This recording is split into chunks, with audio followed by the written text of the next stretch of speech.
नमस्कार दोस्तों, ढोल में पोल चैनल में आप सब मित्रों का स्वागत करता हूं।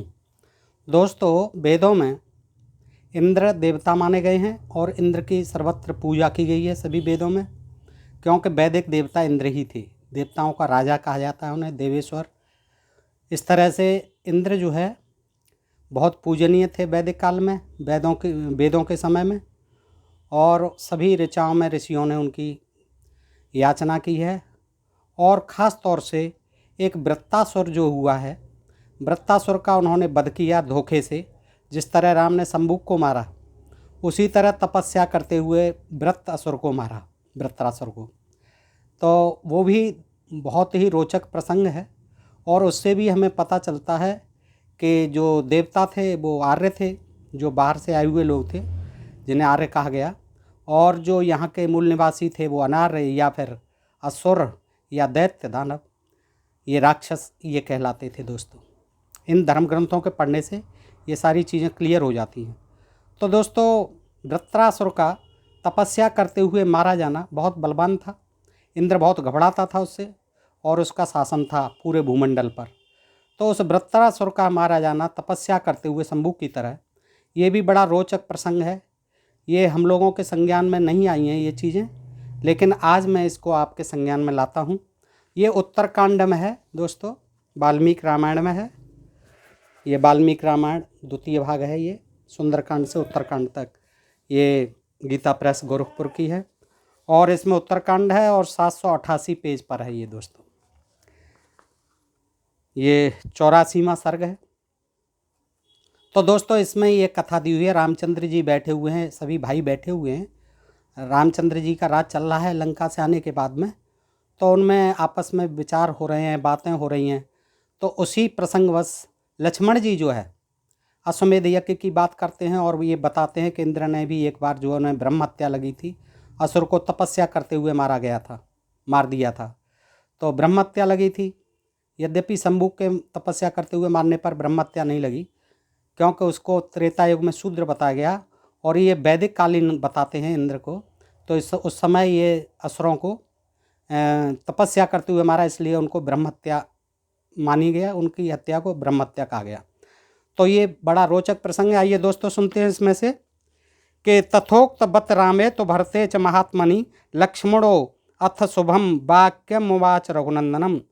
श्री राम और महात्मा भरत के इस प्रकार बातचीत करने पर लक्ष्मण ने रघुकुल नंदन श्री राम से यह शुभ बात कही। लक्ष्मण जी कह रहे हैं, देखिए, और रामचंद्र जी सुन रहे हैं कि रघुनंदन अश्वमेधो महायज्ञ पावन सर पापनाम पावनस्तव दुर्धरेशो रोचताम रघुनंदन। दूसरा श्लोक, रघुनंदन अश्वमेध नामक महान यज्ञ समस्त पापों को दूर करने वाला परम पावन और दुष्कर है, अतः इसका अनुष्ठान आप पसंद करें। महात्मा इंद्र के विषय में यह प्राचीन वृत्तांत सुनने में आता है कि इंद्र को जब ब्रह्म हत्या लगी थी, तब वे अश्वमेध यज्ञ का अनुष्ठान करके ही पवित्र हुए थे।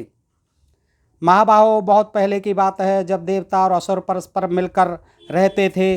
देखो, देवता और असुर दोनों परस्पर मिलकर रहते थे। उन दिनों वृत्र नाम से प्रसिद्ध एक बहुत बड़ा असुर रहता था। लोक में उसका बड़ा आदर था। विस्तीर्णो योजन शतमुच्छित स्त्रुंगुणम तनः अनुरागेण लोकास्त्रीम स्नेहात पश्यति सर्वतः। वह 100 योजन चौड़ा। देखिए दोस्तों, असुर का जो शरीर था, वृत्रासुर का, कितना चौड़ा था? 100 योजन, यानी 400 कोस, 800 मील। ये देखिए आप, इतना तो चौड़ा था, और 300 योजन ऊंचा था। अब ये आप देखें कि वाल्मीकि जी का कितना ज्ञान था। पता नहीं, लक्ष्मण जी ने तो नहीं देखा था, वो तो सुनी सुनाई कह रहे हैं। वाल्मीकि जी ने लिखा है तो हो सकता है वाल्मीकि जी ने देखा होगा, लेकिन वाल्मीकि जी वैदिक ऋषि नहीं है, ये तो त्रेता युग के ऋषि हैं, तो उन्होंने भी नहीं देखा होगा, उन्होंने भी कहीं से सुना होगा। तो देखिए, वह 100 योजन चौड़ा और 300 योजन ऊंचा था। 300 योजन ऊंचा था, इसका मतलब 300 योजन का हो गया 1200 कोस और 2400 मील। देखिए, इतना लंबा चौड़ा आदमी था वो। बात वाकई भयंकर होगा, और उसको देख करके तो इंद्र घबराता होगा। इंद्र छोटा मोटा ही था, हाथी पर चलता था वो तो। वह तीनों लोगों को आत्मीय समझकर प्यार करता था और सबको स्नेह भरी दृष्टि से देखता था। असुर लोग तो सबको प्यार भरी दृष्टि से ही देखते थे, भोले वाले होते थे और अच्छा शासन करते थे। उसे धर्म का यथार्थ ज्ञान था, असुरों को धर्म का ज्ञान था, मानव धर्म का। वह कृतज्ञ और स्थिर प्रज्ञ था। वह पूर्णतः सावधान रहकर धन धान्य से भरी पूरी पृथ्वी का धर्म पूर्वक शासन करता था। उसके शासन काल में पृथ्वी संपूर्ण कामनाओं को देने वाली थी। वहाँ फल फूल और मूल सभी सरस होते थे। महात्मा वृत्रासुर के राज्य में यह भूमि बिना जोते बोए ही अन्न उत्पन्न करती तथा धन धान्य से भली भांत संपन्न रहती थी। इस प्रकार वह असुर समृद्धशाली एवं अद्भुत राज्य का उपभोग करता था। एक समय वृत्रासुर के मन में यह विचार उत्पन्न हुआ कि मैं परम तप करूं, परम उत्तम तप करूं, क्योंकि तप ही परम कल्याण का साधन है। दूसरा सारा सुख तो मोह मात्र ही है। अब पता नहीं असुरों को तपस्या करने की क्या पड़ी थी, लेकिन वो भी उसमें भगवान में विश्वास करते होंगे। तो उन्होंने कहा कि अब छोड़ो राजपाट, बेटे को दिए देते हैं और तपस्या करने चलते हैं। तो उसने अपने ज्येष्ठ पुत्र, बड़े पुत्र मधुरेश्वर को राजा बना, पुरवासियों को सौंप दिया कि भैया तुम संभालो अपनी राजसत्ता। स निक्षिप्य सुतम ज्येष्ठम पौरुषे मधुरेश्वरम तपः उग्रम समातिष्ठत तापयनी सर्वदेवता। श्लोक नंबर 10। उसने अपने ज्येष्ठ पुत्र मधुरेश्वर को राजा बना, पुरवासियों को सौंप दिया और संपूर्ण देवताओं को ताप देता हुआ वह कठोर तपस्या करने लगा। अब इनके असुरों को इनको तपस्या करने की ज़रूरत ही नहीं थी, लेकिन वो भी भगवान में विश्वास करते होंगे उस समय। तो फिर भी देवताओं को परेशानी हो जाती थी कि जी असुर क्यों तपस्या करते हैं, क्योंकि उन्होंने वेदों में तो मना कर दिया था, लेकिन फिर भी पता नहीं कौन सी तपस्या करते थे। तो वो भी महाराज जो है अपना राजपाट सौंप के बेटे को चल दिए तपस्या करने। तो वृत्रासुर के तपस्या में लग जाने पर इंद्र बड़े दुखी हुए। उन्हें तो इंद्रासन हिलने का और जाने का भय रहता था, घबराते थे, बहुत कमज़ोर दिल के थे इंद्र जी, देवताओं के राजा। तो वृत्रासुर को जब कोई तपस्या करता था ऋषि मुनि, तो अप्सराओं को भेज देते थे कि कहीं जे ऋषि मुनि भी नहीं आके हड़प लें। और वो ऋषि मुनि भी अपनी कार्यवाही करते थे अप्सराओं के साथ, जो भी करना होता था उन्हें। तो लेकिन वृत्रासुर के साथ ऐसा नहीं किया उन्होंने, किसी उर्वशी को, किसी अप्सरा को नहीं भेजा। देखिए क्या होता है कि वृत्रासुर के तपस्या में लग जाने पर इंद्र बड़े दुखी सी होकर भगवान विष्णु के पास गए। वहाँ अप्सरा नहीं भेजी कोई, विष्णु के पास गए और इस प्रकार बोले, महाभाव तपस्या करते हुए वृत्रासुर ने समस्त लोक जीत लिए। तपस्या कर करके ही सब सारे लोक जीत लिया। पता नहीं कौन सा लोक जीतना चाहता है ये। वह धर्मात्मा असुर धर्मात्मा था, वह असुर बलवान हो गया है, अतः अब उस पर मैं शासन नहीं कर सकता। तुम्हारा शासन था ही नहीं, तुम्हारा तो अंडर में थे, उसका ही शासन था वृत्रासुर का। तुम्हें छोटा सा शासन कहीं होगा स्वर्ग में, ऊपर जो आकाश में, उसकी चिंता होने लगी। तो सुरेश्वर यदि वह फिर इसी प्रकार तपस्या करता रहा तो जब तक ये तीनों लोक रहेंगे तब तक हम सब देवताओं को उसके अधीन रहना पड़ेगा। तपस्या में इतनी ताकत होती थी। घबरा गए इंद्र जी। महाबली देवेश्वर, उस परम उदार असुर की आप उपेक्षा कर रहे हैं, इसीलिए वह शक्तिशाली होता जा रहा है। यदि आप कुपित हो जाएं, आप उस पर क्रोध कर दें, तो वह क्षण भर भी जीवित नहीं रह सकता। यदा है प्रीति संयोगम त्वया विष्णु समागता तदा प्रवृत्त लोकानाम नाथत्वम उपलब्धवान। 15वां श्लोक। विष्णु जब से आपके साथ उसका प्रेम हो गया है, अब विष्णु का प्रेम था, उससे मित्र था, तभी से उसने संपूर्ण लोकों का आधिपत्य प्राप्त कर लिया है। अतः आप अच्छी तरह ध्यान देकर संपूर्ण लोकों पर कृपा कीजिए। आपके रक्षा करने से ही सारा जगत शांत और निरोग रह सकता है, कोई बीमार नहीं होगा, शांत रहेगा। विष्णु आपका, ये सब देवता आपकी ओर देख रहे हैं। वृत्रासुर का वध एक महान कार्य है, मारना चाहिए। तपस्या करता हूँ वो मारेंगे। ये वृत्रासुर का वध एक महान कार्य है, उसे करके आप उन देवताओं का उपकार कीजिए। प्रभु आपने सदा ही इन महात्मा देवताओं की सहायता की है। यह असुर दूसरों के लिए अजेय है, कोई जीत नहीं सकता, कोई मार नहीं सकता। अतः आप हम निराश्रित देवताओं के आश्रयदाता हों।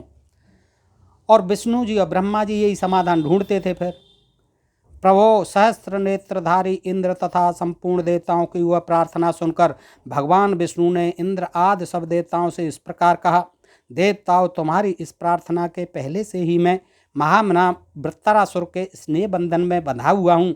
इसीलिए तुम्हारा प्रिय करने के उद्देश्य से मैं उस महान असुर का वध नहीं करूँगा, परंतु तुम सबके उत्तम सुख की व्यवस्था करना भी मेरा आवश्यक कर्तव्य है। मेरा ये भी आवश्यक कर्तव्य है तुम्हारा हितोष से। इसलिए मैं ऐसा उपाय बताऊंगा जिससे देवराज इंद्र उसका वध कर सकेंगे। उपाय बताता हूँ, मैं नहीं वध करूँगा उसका। सुरश्रेष्ठगण, मैं अपने स्वरूप भूत तेज को 3 भागों में विभक्त करूँगा, जिससे इंद्र निस्संदेह वृत्रासुर का वध कर डालेंगे। 3 तेज करूँगा, अपने शरीर के 3 भागों में विभक्त करूँगा। एकांशो वासमं यातु, द्वितीयं वज्रमेव तु, तृतीयो भूतलम यातु, तदा वृत्रम हनिष्यति। 7वां श्लोक। मेरे तेज का एक अंश इंद्र में प्रवेश करे, इंद्र में प्रवेश करेगा। एक तो ताकत मेरी, और दूसरा वज्र में व्याप्त हो जाएगा, और तीसरा भूतल को चला जाएगा। आकाश में से बात कर रहे हैं, भूतल को चला जाएगा।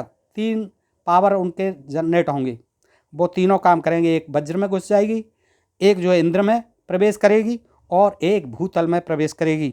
इसमें वृत्रवध के पश्चात इंद्र को लगी हुई ब्रह्मत्या की निवृत्ति के समय तक इस भूतल की रक्षा करने के लिए तथा वृत्र के धराशायी होने पर उसके भारी शरीर को धारण करने की शक्ति देने के लिए भगवान विष्णु के तेज से तीसरे अंश का भूतल पर आना आवश्यक था। इसलिए ऐसा हुआ क्योंकि वो इतना बड़ा था, विशाल था, वो गिरेगा तो भूतल पर कैसे समाएगा, पृथ्वी कैसे उसके भार को उठ पाएगी।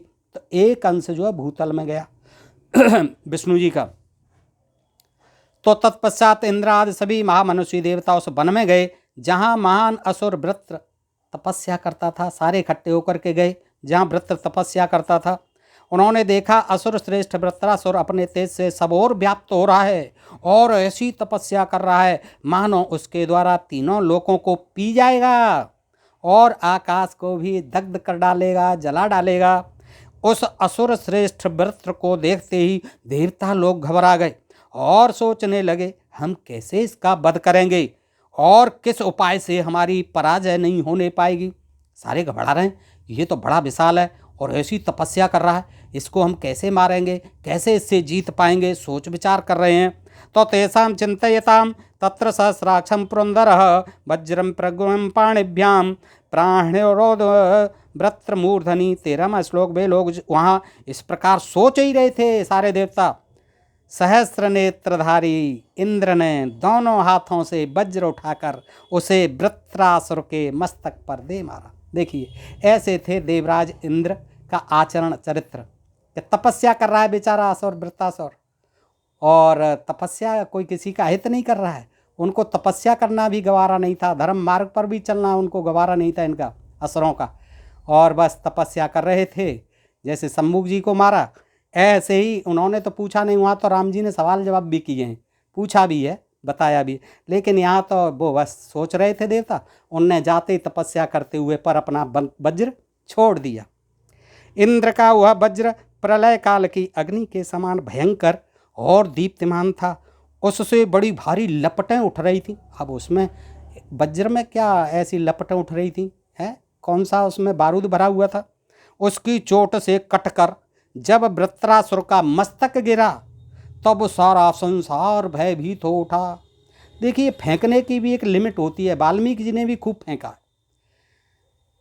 निरपराध वृत्रासुर का वध करना उचित नहीं था, बिल्कुल उचित नहीं था। निरपराध तो था ही, बेचारा तपस्या कर रहा था। अतः उसके कारण महायशस्वी देवराज इंद्र बहुत चिंतित हुए। मार मूर के चिंतित हो रहे हैं। वाह ही वाह देवराज इंद्र जी। और तुरंत ही सब लोकों के अंत में लोकालोक पर्वत से परवर्ती अंधकारमय प्रदेश में चले गए, शांति में चले गए। अंधकार में बहुत रोने लगे, विलाप करने लगे, परेशान होने लगे, दुखी होने लगे कि बेचारे को मैंने जो है तपस्या करते हुए को मार दिया, मुझे ब्रह्महत्या लगेगी। तो जाने के समय ब्रह्महत्या तत्काल उनके पीछे लग गई और उनके अंगों पर टूट पड़ी। इससे इंद्र के मन में बड़ा दुख हुआ। देवताओं का शत्रु मारा गया, इसलिए अग्नि आदि सब देवता त्रिभुवन के स्वामी भगवान विष्णु की बार बार स्तुति पूजा करने लगे। अब धोखे से मारा इंद्र ने, भगवान विष्णु ने मरवा दिया और पूजा भी कर रहे हैं उनकी देवता विष्णु जी की। इंद्र परेशान है, परंतु उनके इंद्र अदृश्य हो गए थे, वो छिप गए जाके अंधकार में। इसके कारण उन्हें बड़ा दुख हो रहा था कि जी कहाँ चले गए इंद्र जी। देवता बोले, परमेश्वर आप ही जगत के आश्रय और आदि पिता हैं। आपने संपूर्ण प्राणियों की रक्षा के लिए विष्णु रूप धारण किया है। आपने ही इस वृत्रासुर का वध किया है, आपने ही वध किया है। आप नहीं शक्ति देते वज्र को और इंद्र को और भूतल को, तो कैसे मरता। परंतु ब्रह्म हत्या इंद्र को कष्ट दे रही है, अतः सुरश्रेष्ठ आप उनके उद्धार का कोई उपाय बताइए। देवताओं की यह बात सुनकर भगवान विष्णु बोले, इंद्र मेरा ही यजन करें, मैं उन वज्रधारी देवराज इंद्र को पवित्र कर दूंगा। पवित्र अश्वमेध यज्ञ के द्वारा मुझ यज्ञ पुरुष की आराधना करके पाक शासन इंद्र पुनः देवेंद्र पद को प्राप्त कर लेंगे और फिर उन्हें किसी से भय नहीं रहेगा। देवताओं के समक्ष अमृतमयी वाणी द्वारा उक्त संदेश देकर देवेश्वर भगवान विष्णु अपनी स्तुति सुनते हुए परम धाम को चले गए। और दोस्तों आगे फिर अश्वमेध यज्ञ भी करेंगे ब्रह्महत्या को पाप छुड़ाने के लिए इंद्र जी। तो दोस्तों आज के लिए इतना ही, सुनने के लिए धन्यवाद। आप लोगों से अनुरोध, ढोल में पोल चैनल को सब्सक्राइब करते रहें। आभार, नमस्कार।